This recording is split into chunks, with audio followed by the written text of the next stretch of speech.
when we think about our traditions and the things that we want, um, we have these expectations, right?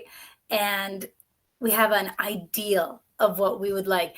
If you were to talk to Scrooge about what he saw Christmas like, he had these expectations and fond remembrances, and then struggles too. Um, but we have an ideal vision, and there's a gap between our expectations and reality. Here I have food perfection. We want food to be just right.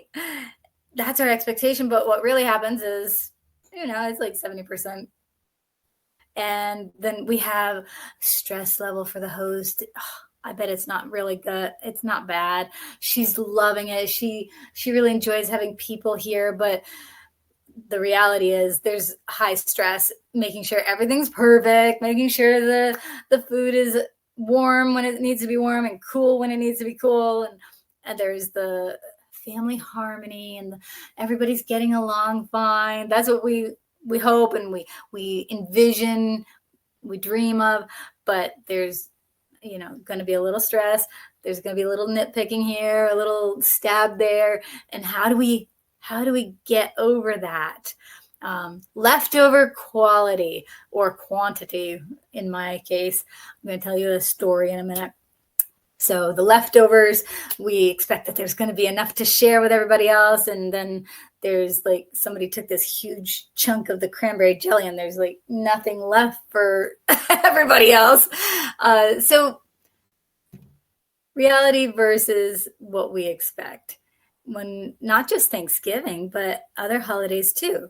Christmas, we have a lot of get-togethers, birthdays, graduation parties. There's all these expectations, and then there's the disappointment. So I'm going to tell you a story of not the Ghost of Christmas Past from Dickens, but the Ghost of Thanksgiving Past. I thought about the perfect meal. I used to be invited to my in-laws for Thanksgiving every year. And I love my in-laws. I had the best mother-in-law. But it wasn't the way my mom did it.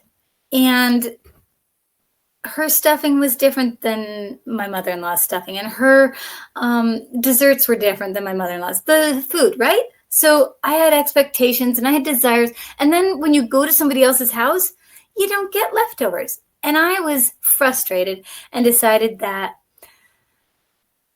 this year I'm going to host my own Thanksgiving. I'm going to have my family, which it was just my teenage boys and my husband and I. And I'm going to be having the Thanksgiving that I want.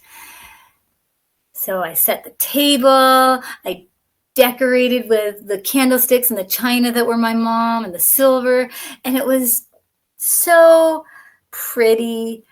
And then I spent hours cooking. Jenna, other people understand this, but then we sat down and it was time to eat. And it's a little boring. It was more work than a regular Sunday dinner, but it was quiet and not the camaraderie that's usually at a family Thanksgiving. And I was so disappointed. I realized that what I wanted was something that wasn't my expectations, right? We had that expectation gap. I thought that if I was able to do it my way, that it would be perfect. But I really missed something in that process, didn't I? I missed the real meaning and the real purpose for gathering together. If you guys think about the first Thanksgivings, it was the Indians and the Pilgrims having 3-day feast to celebrate that they survived a winter and a harvest season. They didn't survive. It's like over half of them died, right? But some of them survived, and the Indians had helped them to learn how to grow crops. And the food back then was not what we have now. They might have had some turkey, but they also had deer, and they were by the ocean, so they had seafood, shellfish, and when we think about our expectations of what the food should be, it's changed over the years, hasn't it? And now we look at our lives, and it's going to be different than the way our parents did it. It's going to be different than when grandma hosted. And how do we step into that future?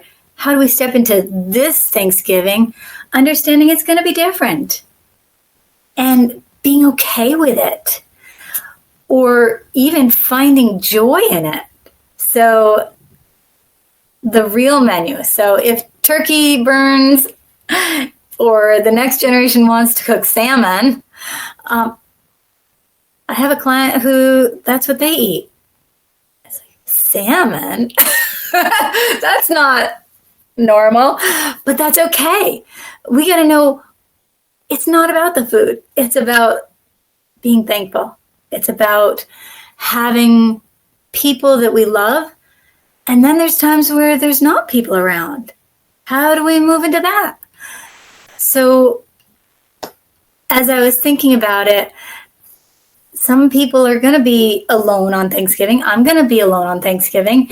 And it's okay to do something different with the giving thanks. I have a challenge here of how to cultivate daily gratitude. It's not just one day that we want to be thankful. We've been given so many blessings and so many gifts. The people might be far away, but we can still reach out to them. We can still send a note and thank them for who they are, not what we got from them, right? We can be thankful for the encouraging words that they give, or the way that they're struggling and overcoming to be a good mom or dad. We have children some of us have children who are grown up. Some of us have kids who are still young. And it's about recognizing who they are now, not wishing and longing for the past, and not wishing and longing for those past ways of being. It just creates a sense of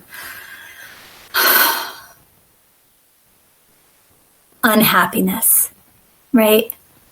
We want to cultivate that joy. So rather than worrying about whether I'm going to get the leftovers or not, I can think about who am I going to be able to encourage and be thankful that I got to spend time with, or that I got to hear from as I go through the holiday. So that was the action step.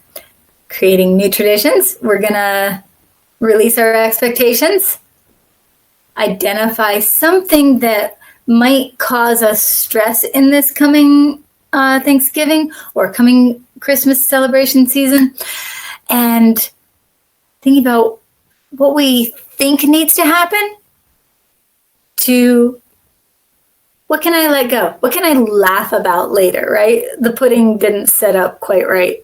That's an old thing. The turkey wasn't fully crisp. Some people like to eat the skin. But that's releasing our expectations. Allow for change. Let the next generation make some decisions. Maybe they don't like turkey and they want to have salmon at Thanksgiving. Okay, let's do it. Try a new experience at Thanksgiving, because it's not about holding on fast to the traditions, but enjoying the tradition with the people. And then the connecting daily. Send a text or make a phone call daily and tell somebody thank you for who they are, not just what they do. And that's my hope for you guys, that you can walk into this Thanksgiving season full of joy